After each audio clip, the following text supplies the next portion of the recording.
J'adore l'angélique. Ça fait de ces espèces de bestioles incroyables. Si l'angélique se développe bien sur ces terres, elle nécessite néanmoins une attention particulière. En raison d'un début de croissance lent, cette plante apiacée est souvent étouffée par les adventices, tels que le liseron ou l'ortie. Tandis que les machines agricoles permettent d'accomplir la majorité du travail, un binage à la main reste nécessaire pour finir de dégager les précieux plants d'angélique. Et des tiges cassées comme ça par les machines, il faut les enlever parce que ça fera rien de bon. Au contraire, ça va ralentir la pousse des autres. Et là, après, on va arroser. Autrement, elle ne poussera jamais. Cette plante, il lui faut une terre légère humifère, comme ici. Et ici, à Niort, elle a plus de parfum qu'ailleurs, c'est le terroir et les climats. Grâce à ce terroir favorable, l'angélique atteint la taille remarquable d'1,60 m au cours de la première année. Les tiges sont récoltées en août, mais cette plante bisannuelle repoussera l'année suivante et sera alors utilisée pour la production de graines. Les Lapons la faisaient cuire dans du lait de renne et s'en servaient comme condiment, comme légumes. Tout sert dans la plante. La tige, les feuilles, c'est fait pour faire des tisanes pour l'estomac. La tige sert à faire des confiseries. La racine, ça sert à faire de l'huile essentielle. Donc l'angélique crue, la tige, c'est amer. C'est pas... La difficulté dans l'angélique, c'est d'avoir le parfum sans l'amertume. Voilà. Donc il y a des techniques et je pense que j'ai une technique qui est pas mal du tout. Ce que je recherche, c'est de faire le meilleur possible. Je regarde le prix après, mais ce qui m'intéresse, c'est de faire le parfum, le goût, le meilleur. Voilà, c'est une passion. Importée au XIIe siècle des pays scandinaves, ce n'est que 400 ans plus tard que les religieuses de Niort auraient eu l'idée de confier cette plante à l'origine médicinale. Pierre Tenard perpétue cette tradition dans son laboratoire, situé aux portes de la ville. Bonjour mesdames. Bonjour, Léonard. Est-ce que ça se passe bien, madame Janvier? Très bien. Bon, mais c'est bien. Elles sont bons. Bon. Alors, est-ce que les touche bien ce matin? Ah oui, ça va. Très bien. Les tiges récoltées sont disposées dans des cuves contenant une eau soufrée avant d'être cuites selon des procédés tenus secrets. Seule l'angélique destinée à la haute gastronomie sera épluchée à la main. En enlevant la peau, ça rend l'angélique moins fibreuse, mais ça lui enlève un petit peu de goût. Et après, l'étape suivante, ça va être le confisage. En fin de compte, c'est remplacer l'eau de la plante par des sirops de plus en plus concentrés. Le confisage, c'est la science de la lenteur. Une bonne angélique, elle ne doit pas être comme la ficelle. Elle doit avoir de la chair. Elle doit être moelleuse et pas très sèche. Alors là, j'enrobe à la main, à l'ancienne, d'un intérieur fabriqué avec de l'angélique, du chocolat et de la nougatine. Et je fais un décor avec une petite rondelle d'angélique glacée. Cette spécialité, ça s'appelle une pierre du donjon. C'est pour donner un petit clin d'œil au donjon de Niort. Le goût unique de l'angélique se prête à la fabrication de nombreuses préparations, telles que des confitures, crèmes ou encore liqueurs. Autrefois, les gens utilisaient l'angélique pour le décor. Moi, je suis contre ça. Je fabrique de l'angélique pour qu'elle ait son goût. Les recettes de chocolat m'ont été transmises par Angélique Ado, M. Albert. Et il y a des recettes qui sont très anciennes, qui ont été perdurées par plusieurs confiseurs de Niort. Parmi les créations de Pierre se trouve la pigouille, un brin d'angélique enrobé de chocolat qui rappelle l'outil des bateliers du marais Poitevin. Situé au sud-ouest de la ville, le marais dit mouillé s'étend sur quelques 1000 km². Aussi appelé Venise verte, cet espace exceptionnel est aujourd'hui classé parmi les grands sites de France. Et c'est à Coulon, à l'embarcadère du Prada, que Julien Quéron travaille comme guide depuis plus de 14 ans. Alors, on va embarquer. C'est parti, monsieur. Hop. Avant tout, bonjour à tous, messieurs, dames. Bienvenue dans le Marais Poitevin. Donc, je vais vous faire découvrir ou redécouvrir ce bel endroit avec ce beau temps. Donc là, on rentre dans le vif du sujet. On s'écarte du village de Coulon. Le niveau d'eau est contrôlé par tout un système de barrages et tous ces canaux servent de bassin de rétention d'eau. Plus il y a de canaux, plus on peut conserver l'eau et drainer. Il faut savoir que tous ces canaux-là ont été creusés par la main de l'homme. Avant l'intervention de l'homme, l'océan Atlantique arrivait à remonter quelques fois par an dans les terres et apportait de l'eau salée, donc empêchait de cultiver. Et à partir du XIe siècle, l'homme a décidé de transformer ce marécage en eau saumâtre, en un marais en eau douce. Ce que j'aime dans mon métier, c'est d'une part le contact avec la nature, le contact avec les gens. Et on a de plus en plus de gens qui maintenant viennent en début et fin de saison pour voir un peu plus de faune qu'on en voit en plein été en fait. Vous avez madame sur votre casquette deux petites demoiselles en train de s'accoupler. Alors c'est une cousine de la libellule. Vous voyez ses ailes quand elle s'est posée, vous voyez ses ailes sont pliées dans son dos. Cet insecte est fabuleux.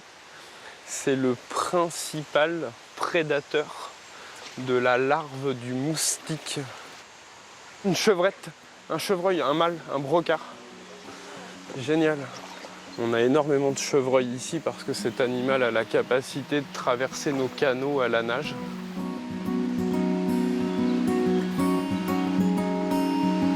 L'important au niveau de l'entretien du marais, c'est le désenvasement des canaux réguliers, le nettoyage des canaux qui permettent à beaucoup de poissons d'aller frayer par exemple. Et c'est important de nettoyer tous ces petits fossés d'irrigation. Si Julien porte une attention particulière à la santé du marais, c'est qu'il apprécie y pêcher dès qu'il en a l'occasion. Sophie d'Hermiquet-Elian a quant à elle rendez-vous à Choré pour prendre part à une pêche électrique et réaliser ainsi un inventaire piscicole.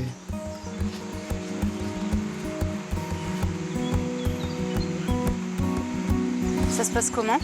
Ça se passe comment? Ça a l'air assez calme, non? Alors en fait, il y a un générateur qui est placé au bord de la rivière et qui délivre un courant électrique. Donc il y a à peu près 240 volts à 280 et 10 ampères. Donc c'est quand même assez conséquent et ça permet en fait simplement de choquer les poissons de manière très rapide. Donc il y a quelqu'un qui les récupère à l'épuisette et il y a une progression comme ça en fait de l'aval de la station vers l'amont. Dans un inventaire piscicole, et particulièrement avec la pêche électrique aussi, on essaie d'avoir un impact le moins fort possible. Là, les poissons, on les remet dans leur milieu naturel où on les a prélevés. Après, en termes de manipulation, on essaie toujours de se mettre à l'ombre, de mettre le plus d'eau possible, de faire le moins de manipulation possible pour éviter de les abîmer. Donc on a vraiment ce souci-là de préserver les poissons le plus possible. Ah, mais il y a du beau monde. C'est du chevenne, on va les faire tout de suite, si tu veux, je te les... Ouais. Durant l'échantillonnage, Sophie et ses collègues vont identifier, trier, peser et comptabiliser chaque espèce de poisson du bras de rivière. Les données recueillies permettront entre autres d'évaluer la biodiversité du site et son état écologique. 70. Il y a un brochet. Ouais, Il y a plein de brochets. C'est vrai? Ouais. Ah. Regarde, il y en a un peu plus grand Il y en a là. un qui est pas mal. Hein. J'aime beaucoup le brochet, c'est un poisson qui est très intéressant et en plus, c'est un poisson qui est indicateur d'une certaine fonctionnalité du cours d'eau et donc c'est plutôt intéressant de voir qu'on a pas mal, là aujourd'hui on a retrouvé pas mal de juvéniles de brochet et ça c'est quand même quelque chose de très positif. Mais le brochet n'est pas le seul à avoir les faveurs de la scientifique. Elle porte une attention toute particulière à un poisson migrateur emblématique des marais, l'anguille. Le parc naturel régional du Marais Poitevin a plusieurs rôles. Nous sommes chargés de réaliser tous les suivis biologiques sur les poissons migrateurs notamment, dont l'anguille, qui prend une place forte dans nos suivis. Et puis on a aussi un rôle de préservation des espèces et de valorisation aussi des espèces. Le risque principal rencontré pour les populations animales, même végétales, c'est un appauvrissement de la diversité. C'est-à-dire et puis qu'on retrouve des espèces banales et la disparition des espèces, on va dire, plus sensibles. Tandis que Sophie veille sur les cours d'eau, d'autres œuvrent à préserver ce patrimoine vivant sur des terres à l'est du Niortais. C'est en bordure de la forêt de Chizé, au puits des Fossés, qu'un homme a entrepris de sauver un autre emblème de ce terroir.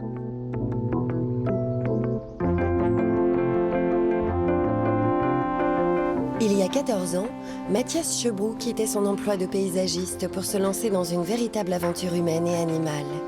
Sur sa ferme éco-construite, il élève une centaine de chèvres poitevines, une race emblématique de la région. L'éleveur attentionné diffuse de la musique classique à ses chèvres pour qu'elles soient reposées et qu'elles produisent un lait de qualité. Donc, la particularité de la chèvre de race poitevine, c'est qu'elle a 2 liserés blancs sur le front. Elle a le bas de la gorge tout blanc, 2 pampilles, donc ces petites boules de graisse qui se trouvent sous la gorge, une barbichette, donc des longs poils sous le menton. Bon, les miennes, elles sont cornues. Et de plus, le bas des pattes blanches avec le bas du ventre tout blanc. Et la particularité également, et surtout, c'est ce que l'on appelle la cape de mort. Donc ce sont les longs poils qu'elles ont sur leur dos.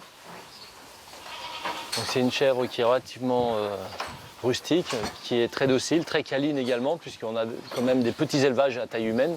Donc ce qui nous permet d'avoir des animaux, on le voit bien, qui sont relativement proches de l'humain. Et de plus, qui a la particularité de valoriser les fourrages grossiers. Oui, qu'est-ce que tu veux? Oui, ça fait du bien. Oh, c'est beau. Oh, c'est beau. Elle est zen. Un peu de gratouille, un peu de Mozart, un peu d'amour et en avant. Voilà.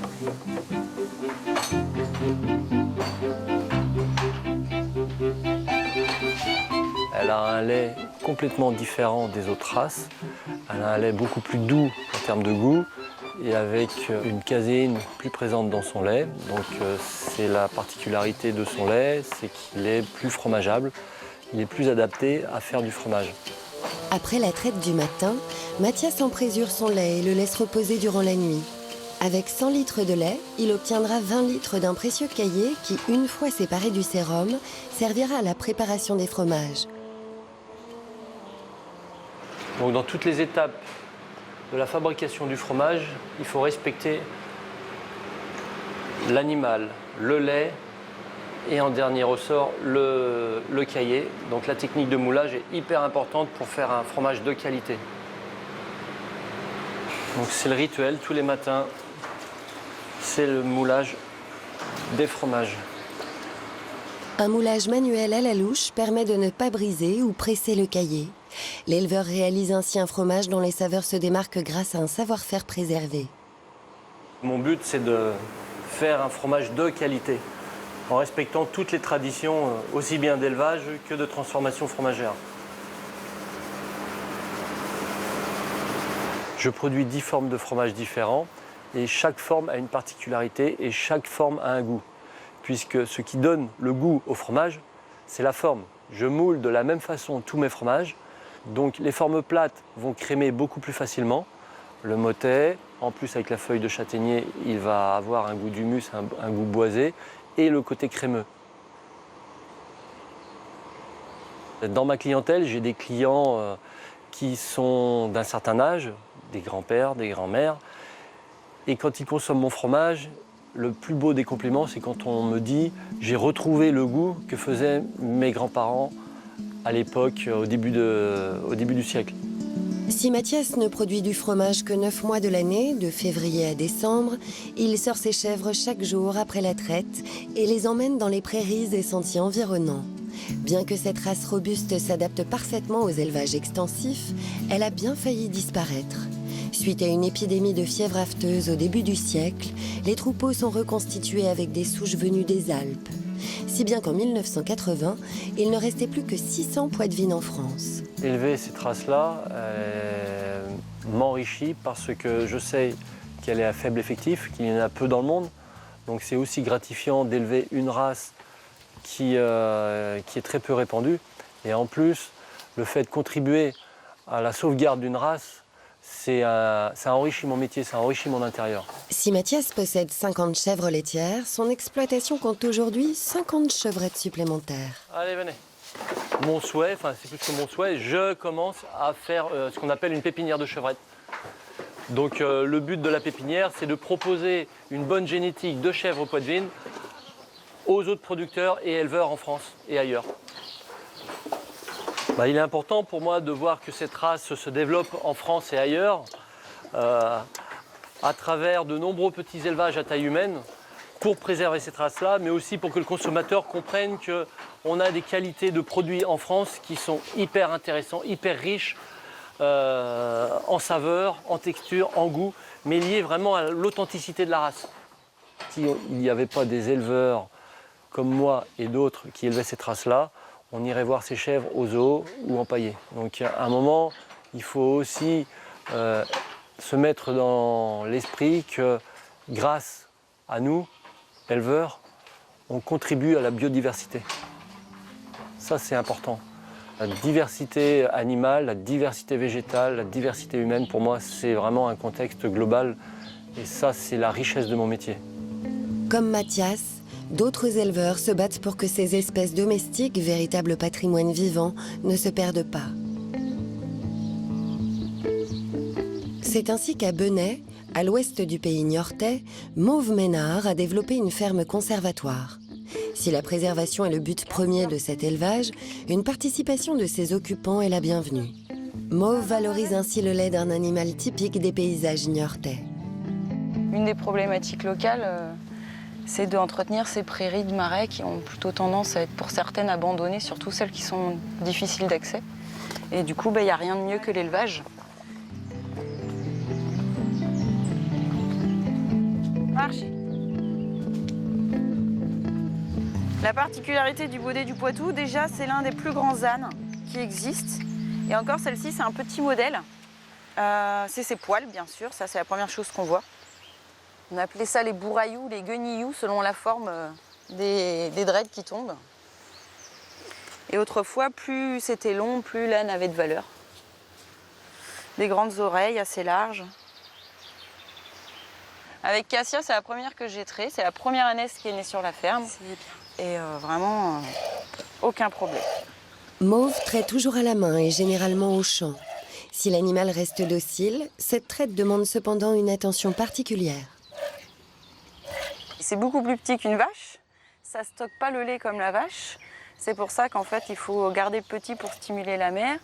Et ensuite, venir traire 2-3 fois par jour pour avoir peu de lait finalement à la fin de la journée. C'est un lait qui va être beaucoup moins gras que le lait de vache. On ne fera pas de beurre, de fromage avec du lait d'ânesse. Sa composition, riche en minéraux et vitamines, en fait cependant le lait le plus proche du lait humain. Autrefois utilisé pour les nourrissons, ce lait doux au goût légèrement sucré permet de créer des produits cosmétiques, mais également gastronomiques. Donc depuis quelques années, on fait transformer le lait d'ânesse pour faire des savons. Et aujourd'hui, on veut développer une gamme alimentaire. Donc du coup, on va proposer du caramel au lait d'ânesse et une pâte à tartiner au lait d'ânesse. Donc la pâte à tartiner, en fait, j'ai travaillé avec un chocolatier pour tester plusieurs choses qu'on pourrait faire avec ce lait. Et c'est les enfants qui ont fait valider la recette pâte à tartiner. Donc du coup, j'ai plus le choix. Maintenant que mon fils a goûté, je suis obligée de le faire. Cassia, c'est la première qui est née à la ferme, donc forcément, elle et son frère, c'est 2 ânes dont je ne pourrais jamais me séparer. Quand mon père a commencé à avoir des baudets du Poitou, j'ai été beaucoup plus attachée à cet animal, qui est plus têtu, certes, mais en fait, il est beaucoup plus proche de l'homme, très tendre, très affectueux, il vient faire des câlins. Et en fait, il faut vraiment créer un rapport de complicité. L'âne va vouloir nous faire plaisir. Donc c'est un rapport de confiance entre l'éleveur et l'animal. Il est dans le pays niortais des hommes et des femmes qui ont su préserver un patrimoine toujours plus diversifié. Entre tradition et modernité, la conservation de ces savoir-faire donne à ce terroir son identité.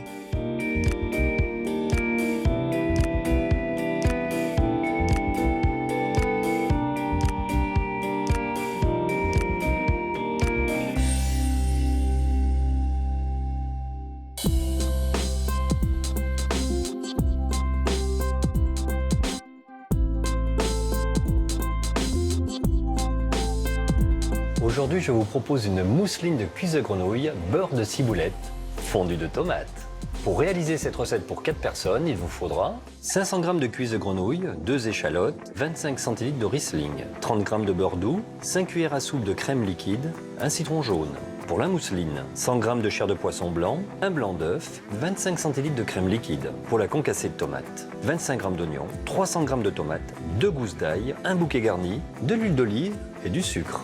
Pour la finition, 250 g de pousses d'épinards, 20 g de beurre doux, une gousse d'ail, une botte de ciboulette.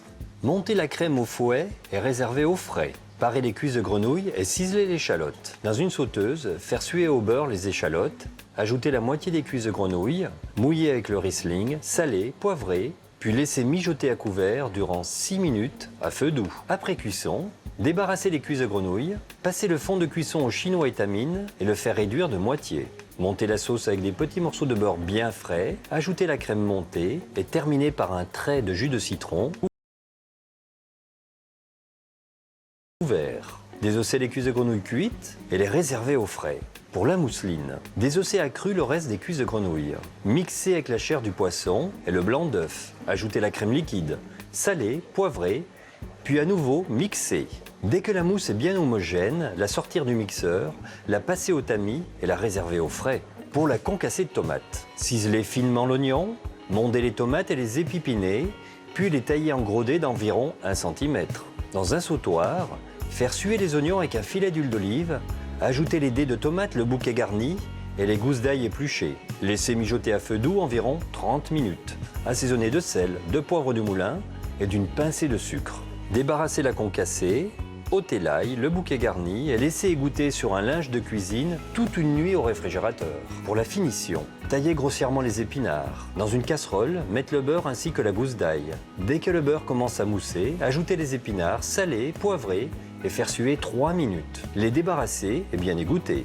Dans des moules, masquez les parois de mousseline. Mélangez les épinards avec la moitié restante des cuisses de grenouille cuites, remplir les creux et recouvrir avec une couche de mousseline. Afin d'obtenir une mousseline très lisse, je vous conseille de bien beurrer vos moules. Filmer et cuire dans un four vapeur à 85 degrés environ 12 minutes. Réchauffez la concassée de tomates. Ciselez la ciboulette et l'ajoutez à la sauce montée au beurre hors du feu. Pour le dressage, démoulez délicatement les mousselines et les déposez au centre de l'assiette. Versez dans un cercle de 10 cm de diamètre la sauce montée au beurre. Ajoutez une quenelle de concassée de tomates par-dessus. Je vous souhaite une excellente dégustation et je vous dis à très vite.